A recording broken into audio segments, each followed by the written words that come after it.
It's a real honor to get to be here. Very, very cool to get to be with these other filmmakers. I don't get to do this very often. Life has changed a little bit for me since I was a musician. I guess I'm a recovering musician in some ways. But a number of years ago, this issue of human trafficking kind of arrested me. And I was just talking to my brother Rashid here, talking about how life just kind of takes hold. And if you have the faith to just kind of jump in with which way the river's going, some things change, and things really changed for me. So I'd love to be able to offer you just a really, really tight PowerPoint with 3 points at the end that you can remember, but this is going to be rambling, and I'm going to use PowerPoint, so just bear with me. When I first learned about the issue of human trafficking, again, I'm a performer by nature, so I wanted to be able to find a way to figure out how to both tell a story, but to get a response. I'd never made a film before, and I knew that the effect that I wanted to have had more to do with what was happening out here than what was happening on there. As a performer, you're acutely aware of whether or not it's working in the room or whether it's not working at all and you need to adjust. And I kind of built the film with that idea. What is going to happen? How are people going to respond? The film ended up becoming its own metaphor, where the call becomes the content and the response becomes what people do with it. And that really started something in my mind as I was going through production and putting all the pieces together. I was thinking, gosh, there's something to this idea. The idea of call and response really was to call the film that. Initially, it was just going to be a documentary with a bunch of musicians in it, and somehow we'd put it together, and somehow I'd be able to fit Hasidic Jewish hip-hop reggae artist next to Madeleine Albright, and I'll figure out a way to marry those two, with some B-roll. But the idea really came to about how can we be able to present something that's very complex and give people very simple ways in which to respond. And to me, the idea of being able to democratize participation in the issue became the next thing I was very excited about. I liked putting together a film, but at the end of the day, I'm really about performing. How can we see something happen? And so the response became the performance art for me. What will happen when people see this? That was on my mind. And so I really treated the film more like a band than I did a film. In some ways, that didn't work out. But for me, I didn't have a choice. When I was very young, I went to see this guy play. And it was the first concert I ever went to. I live in Oakland, California, and they played the Oakland Coliseum. And U2 really impacted my life deeply. I'd never felt anything like I'd felt before, and I had no musical training, and I just knew at that point I wanted to be a musician for one very very simple reason, is that at the end of seeing this concert, I knew I wanted to be a better person, and I decided, whatever I do in my life, I want that. I want to make people feel the same way that I feel. The cool thing about this guy is he introduced me to this guy at a very young age. And this guy taught me that a very simple truth, a number of truths that are very simple, but one that really stuck with me was this idea that if you want, that basically I am not who I am supposed to be until you are who you're supposed to be. And you're not who you're supposed to be until the person next to you is who they're supposed to be. This idea of being able to find yourself by giving yourself away really struck me as a white kid from the suburbs with two parents who loved me, similar. There was a duty that I felt at a very young age, and somehow these ideas started to really galvanize for me. And so I started looking for other ways to express this, and I found it through music. And everything that I'd write, I would be thinking about how can this experience that we're having with music actually make the world a better place. And I came across this idea of praxis. It's a wonderful word. I kind of wish I named my band that, but that's too late for that now. Praxis has a lot of definitions, but the one that I'm most interested in is this idea that when one invests themselves to do good for someone else, their capacity to do good increases exponentially. That when you engage others, and when you jump over your firewalls of self-protection and acquisition, your capacity to do that actually increases. It's a little bit easier the next time you go to help someone. And this is universal. But for me, at a very young age, this was starting to really make sense. So this idea that music and art can somehow make people want to be better people, and that that could somehow scale and expand exponentially, I was all of a sudden, understanding what Bob Marley was saying. This really is something very powerful. Music has a way to enter your heart and your mind without asking permission, much different than information. And so all of this was influencing me as a musician.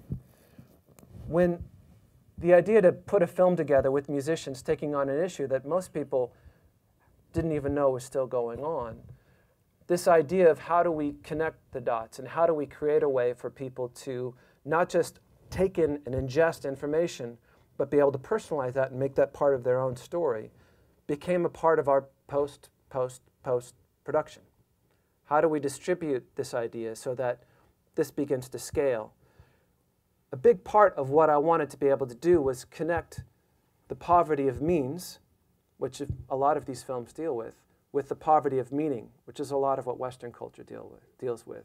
If there is some way that we can stack those two things on top of each other, we've got a double win, and we can actually get some scale and see the world changing. The idea for this, for putting the film out, was that I wanted, the challenge, was for a way to be able to actively engage audiences. And we decided that going into movie theaters was the best way to do this. It's the crown jewel, and it's the place where it democratizes, and it's a neutral space for people from all different spaces in the world can come together.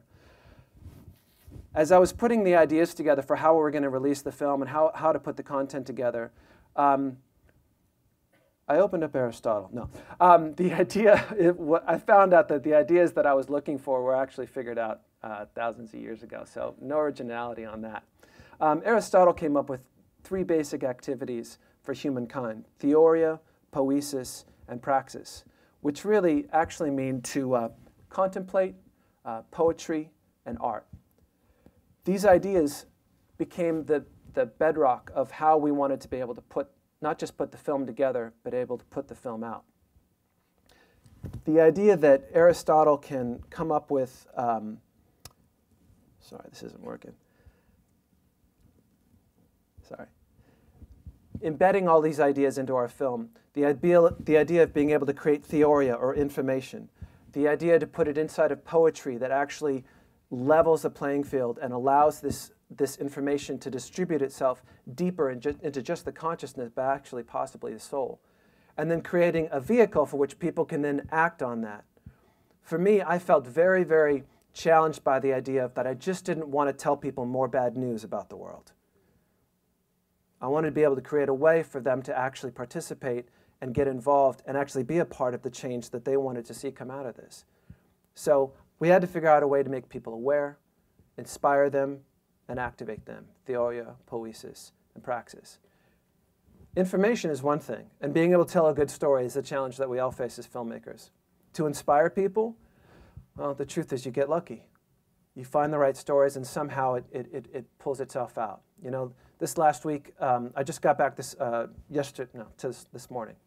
Yeah, from Haiti. I've been down in Haiti over the last week with one of Chicago's favorite sons, Common, or known here as Common Sense, and took him down to Haiti with CNN to meet some of the children that are actually living in indentured servitude situations down in Haiti called Restavek. And I was able to even see with him the inspiration that he felt. And what I want to be able to do is bring an artist perspective and point of view to something very, very complex and allow an artist to simplify this. To me, what inspires me most is when, through an artist's lens and through their own perspective, they can look into the chaos and be able to articulate a cosmos. And then we, as the audience, can take that and do something with it. That, to me, is like that's art, that's beauty. And we're very hopeful that we're going to be able to do that with him. But the whole point of all of it is that, does the world change because we did something beautiful and inspirational? And so that distance between inspire and activate ended up becoming something that was the bigger challenge once we put the film out. So as the film was coming out, we had to figure out some way to summarize what we wanted to be able to do. How can we democratize participation and allow change to happen from the bottom up? The issue of modern-day slavery is an issue of not just evil and not just greed, but primarily of indifference. This is governments not following through on the rule of law. This is multinational companies not paying attention to the murky bottom of their supply chain. This is cities here and abroad not paying attention to their children and their women and the exploitation that's happening to them. It's indifference. How do you fight that? And so the idea of being able to use content, use a film, inspire people, but then give them the tools which they can use to actually change their community and change the world became the new piece of performance art for us.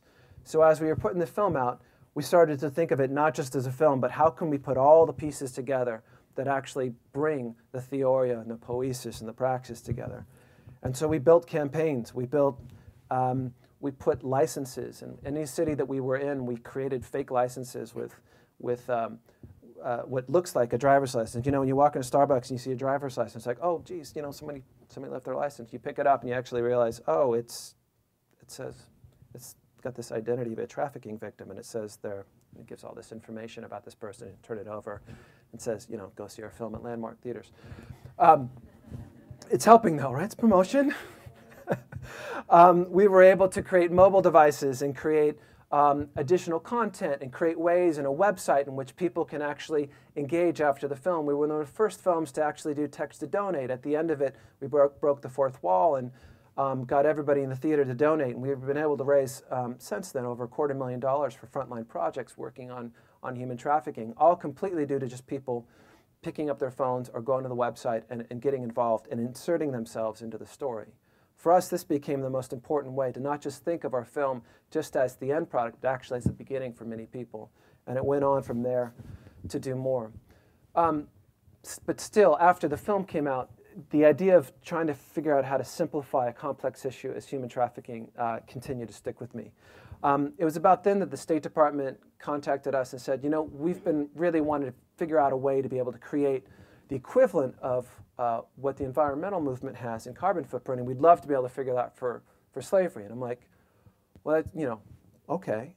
So, you know, carbon footprint is just, you know, it's just one element in the periodic table. Slavery has like every element on the periodic table. How are we going to figure that out? And basically I said, if you'll let us and trust us to be able to tell a story with this and not just create a calculator that only spits out bad news, I'm in. And so we started working together to be able to create what we ended up calling Slavery Footprint. And when we started to look at forced labor issue around the world and started looking at the very, very, very poor data around the world around this, we realized that this was a story that we had to tell very, very well. We weren't going to do it through a film. We decided to do it through lots of different types of content, but center it around a website called slaveryfootprint.org. And the idea came about that if we could figure out a way to tell people a story of their lives, if we could figure out a way to both make them aware of the issue, inspire them that their life matters in the issue of forced labor, and give them very clear tools in which they can become activated and actually become part of the solution, then we might have something. Again, it's this open source activism idea that people, if they're going to do good, they need to not only feel good, but look good. So how can we pull those things together? So we put a website together, and it's honestly taking us a year, but the idea that we wanted to be able to ask the world is, would you like to know how many slaves work for you? Not, did you know that there are slaves working for you? Because, by the way, there are slaves working for you every day to produce the products that we use and love and speak through and drink and wear and drive. But do you want to know how many? And so we spent about a year putting together the data that can be able to tell the story accurately. And we launched a few weeks ago at Clinton Global Initiative, and it was awesome because the site broke in an hour. Clearly due to just overuse, had nothing to do with the way we developed it. The excuse that I often hear from my developers is, Justin, remember, we're doing something very bleeding edge. And I'm like, whose blood is on the floor as we're doing bleeding edge? Because I'm feeling it every time that site goes down. But we've been able to produce something online in something that I'm very excited about that can tell you exactly how many slaves are working for you around the world. And not just a number, but where they are and what their lives look like. Being able to take your story and insert it into the stories of others, and then be able to take your story and leverage it for others. So we're able to make people not only aware, but also give them the opportunity to become inspired and get involved. Now, the idea that you've got X amount of slaves working for you around the world sounds like bad news. What becomes the good news and the interesting news and the inspirational news is that actually you're one of the only people that can actually leverage your lifestyle for them. And so that becomes the inspirational part, that you actually have a mission and a task to actually go out in the marketplace and make a difference. And so we created mobile apps that you can take with you when you go and purchase your coffee and when you go and purchase your clothes.